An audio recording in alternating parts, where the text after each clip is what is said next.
Hello, this is Milan back with my week 5 vlog for our course in producing the high school play. This week's readings included chapters 5, 6, and 7 of Louis Catron's The Director's Vision and chapter 7 of Andrew Baughman's Guide to Producing the High School Play. In general, this week's readings took a more dramaturgical view of direction, which I did enjoy. I think that learning as much about a play as possible can really help directors to produce the most artistic or meaningful pieces of work on stage.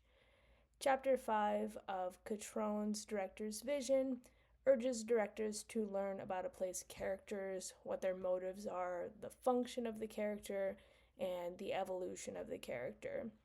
This chapter does a really good job of outlining all of the aspects of character that should be considered, from objectives and circumstances to action and inaction. I like the breakdown of the character functions in this chapter and the fact that Catron outlines the functions of each character type, the antagonist, protagonist, foil, the other character types as well, and then common questions and misconceptions. Again, utilizing this Q&A format, which I really do like in this book. The chapter explores casting considerations that should be made based upon character function, and I do think Catron provides some good advice here, such as ensuring that the performer that was cast as the foil is willing to appear disagreeable or having a warm confidant. The chapter ends by noting that actors should seek growth in their characters with the assistance of the director, so these chapters do really start to focus on the relationship between director and actor and how much responsibility is put on both of these parties when it comes to bringing plays to life. Of course, a cohesive play is going to have collaboration between the director and the actors as much as possible. Chapter 6 goes into the thought or the idea, the meaning of a play, and oftentimes playwrights are trying to express some sort of philosophical, moral, or ethical belief in their work. So a more thorough understanding of a play's message can allow a director to, again, successfully represent a play as intended and as artistically as possible, or just in the vision that they want it to be. Chapter 6 suggests examining both the internal and the external evidence in the play in order to fully realize what the play's message is, noting that, of course, you should not focus on just one big speech or monologue that might be in the play. While that can express a message, it might not be the overarching message or moral of the play. Many pieces of evidence can be drawn from the script itself, the subject, the theme, the plot. However, I like Catron's very simple suggestion to examine the play's title. I do think, just as Shakespeare said, what is in a name? There's a lot in a name, so to just have that simple suggestion in there to examine the play's title, I think is maybe something that could be easily overlooked.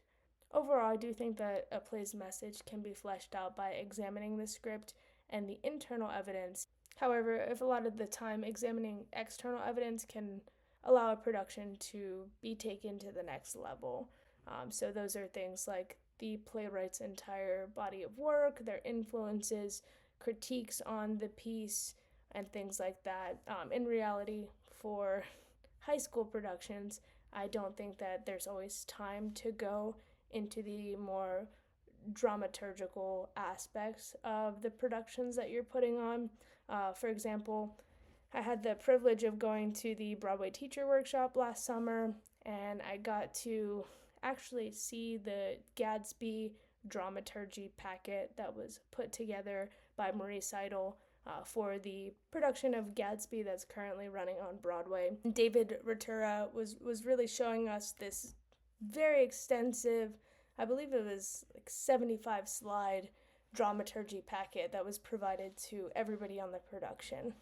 So obviously Marie had some time, that was her job on the production, and she really had the ability to go in depth and provide all of the background information about this piece. However, in a high school setting, you don't always have time to dive that deep into it. So, of course, the more that the director can take over in that aspect, the more it can help the entire production as they pass that information along.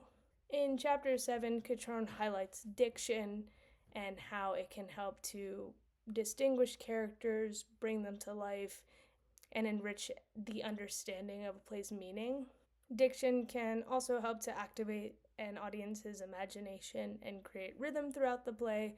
So, again, these are things that are shared responsibility between the director and the actors. The director does have that initial responsibility of fleshing all of these things out, forming opinions about the diction of the characters, but then, eventually we have to pass that guidance on to the actors, and they have to take that directorial guidance and apply it to their craft. Again, the more information about motivation, intention, all of those things that the director can plug the script before they get to the actor, the better the production is going to be in the long run, because they will have that initial interpretation to work off of. Diction is important for driving dramatic action and can be one of the more challenging and rewarding aspects of a production to capture. Then in Chapter 7 of Andrew Baughman's Hey Kids, Let's Put on a Show, he gives us some pretty practical suggestions for show promotion, starting with the more obvious and go-to forms of promotion such as posters and flyers.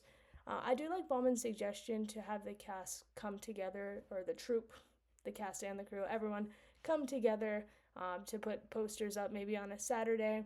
We usually hand them out to our students and have them put them up, but I do think maybe having them do that all together would be a good team building exercise. The book was a little bit outdated in the language of saying press releases. While we do release some things in traditional press, we more so, of course, rely on social media in today's day and age. Baughman suggests maybe having cameos, local celebrities, or other staff members that can be a part of the production. So our program is at the point right now where we are thinking of adding in some staff cameos and things like that. If we ever had the opportunity to have a local celebrity, I think that would be a really cool promotional piece as well. So it was really interesting that Baughman included that as one of the suggested methods for show promotion. Overall, a lot of really cool things to factor in this week, a lot of really deep topics to consider. So there was a lot to talk about. I'm looking forward to everyone else's videos as well.